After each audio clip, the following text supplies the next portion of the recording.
livre de Ruth.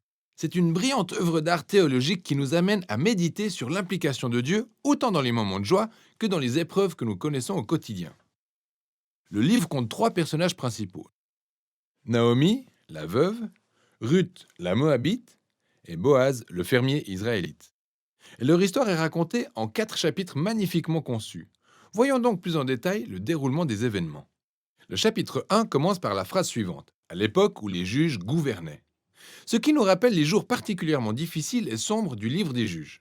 Alors, une famille israélite, vivant à Bethléem pendant la période où la ville était en proie à la famine, entreprend pour survivre de voyager en quête de nourriture et se rend au pays de Moab, le vieil ennemi d'Israël. Et là, le père de la famille décède. Les fils épousent 2 femmes moabites, Ruth et Orpa. Quelque temps plus tard, les fils meurent à leur tour. Désormais, seule avec ses nouvelles belles-filles, Naomi ne voit plus aucune raison de rester à Moab. Elle fait donc part à ses nouvelles belles-filles de sa décision de rentrer au pays. Pleinement consciente que les conditions de vie en Israël sont rudes pour une veuve étrangère encore seule. Naomi fait tout pour convaincre les femmes de rester. Orpa suit son conseil, mais pas Ruth. Elle fait preuve d'une loyauté exceptionnelle envers Naomi, qu'elle exprime en ces termes. Partout où tu iras, j'irai. Ton peuple sera mon peuple, et ton Dieu sera mon Dieu. C'est donc ensemble que les 2 femmes retournent en Israël, et vers la fin du chapitre, Naomi se fait appeler Mara, qui signifie amère en hébreu, un moyen de se lamenter sur son sort tragique. Au début du chapitre 2, Naomi et Ruth cherchent à savoir où elles pourront trouver à manger.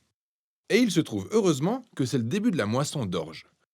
Ruth part donc en quête de nourriture et finit par ramasser du grain dans le champ d'un homme appelé Boaz, qui, comme par hasard, se trouve être de la même famille que Naomi. Boaz, qui nous est présenté comme un homme vertueux, remarque Ruth. Et après avoir découvert son histoire, il se montre extrêmement généreux envers elle. Il prend même des dispositions spéciales pour que Ruth l'immigrée puisse ramasser suffisamment de grains dans son champ. Par cet acte, Boaz respecte aussi une loi majeure de la Torah, qui consiste à faire preuve de générosité envers les immigrés et les pauvres. Boaz est tellement touché par la loyauté de Ruth à l'endroit de Naomi qu'il prie pour que Dieu récompense son initiative. De retour chez elle, Ruth raconte sa journée à Naomi, qui manifeste sa joie suite à la rencontre entre Boaz et Ruth, à qui elle apprend que Boaz est un proche parent ayant le droit de rachat, ce qui lui donne en quelque sorte un statut de rédempteur familial. Une pratique culturelle courante en Israël par laquelle, après la mort d'un homme, la famille et les biens qu'il laisse derrière lui, épouse, enfants, terre, étaient pris en charge par le rédempteur familial. Il avait donc la responsabilité d'épouser la veuve, de s'occuper et protéger les membres et biens de cette famille. Naomi commence certainement à entrevoir une éventuelle lueur d'espoir pour l'avenir de sa famille. Au chapitre 3, on voit Naomi et Ruth en train d'élaborer un plan pour que Boaz se rende compte de leur situation. Pour commencer, Ruth va devoir cesser de porter ses vêtements de deuil et bien s'habiller, pour montrer qu'elle est désormais disposée à se marier. Et cette nuit-là, Ruth part en direction de la ferme pour retrouver Boaz. Alors qu'elle s'approche, Boaz se réveille en sursaut et étonné de la voir. Ruth ne tourne pas autour du pot et demande clairement à Boaz s'il veut user de son droit de rachat sur la famille de Naomi et de l'épouser. Boaz n'est que plus agréablement surpris par le degré de loyauté manifesté par Ruth envers Naomi et sa famille. Il la qualifie même de femme vertueuse. Notez que c'est le même terme utilisé pour décrire la femme de Proverbe 31. Boaz invite donc Ruth à attendre jusqu'au lendemain pour qu'il procède juridiquement au rachat de Naomi et Ruth auprès des anciens de la ville. À la fin du chapitre, Ruth retrouve Naomi et toutes les deux sont émerveillées de voir le bouleversement en train de se mettre en place dans leur vie. C'est au chapitre 4 que tout se conclut. Boaz se rend compte au dernier moment qu'il y a un autre membre de la famille encore plus proche de Naomi que lui, ce qui donne la priorité à cet autre cousin pour user de son droit de rachat sur la famille, avant Boaz. Mais en apprenant qu'il devrait épouser Ruth, la Moabite, ce proche parent décide finalement de renoncer à ce droit. Boaz, quant à lui, rappelez-vous, connaît les dispositions de cœur de Ruth. Il use donc de son droit pour racheter les biens de Naomi et épouse Ruth. Tout comme Ruth était loyale au début envers la famille de Naomi, Boaz est celui qui fait désormais preuve de loyauté envers la famille de Naomi. L'histoire s'achève sur un retournement à 180 degrés de toutes les tragédies du chapitre 1.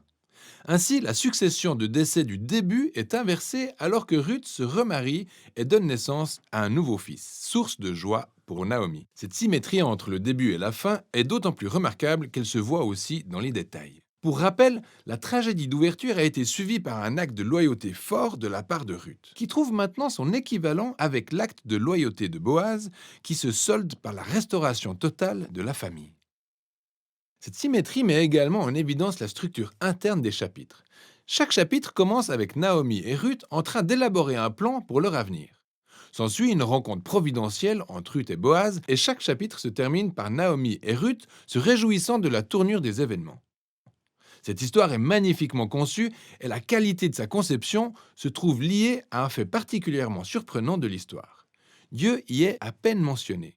Oui, c'est vrai que les personnages évoquent Dieu ça et là, mais le narrateur ne mentionne jamais Dieu en train d'intervenir directement dans l'histoire. Et c'est là tout son génie. Car la providence divine est à l'œuvre derrière chaque scène de cette histoire, entremêlant les situations et choix de tous ses personnages.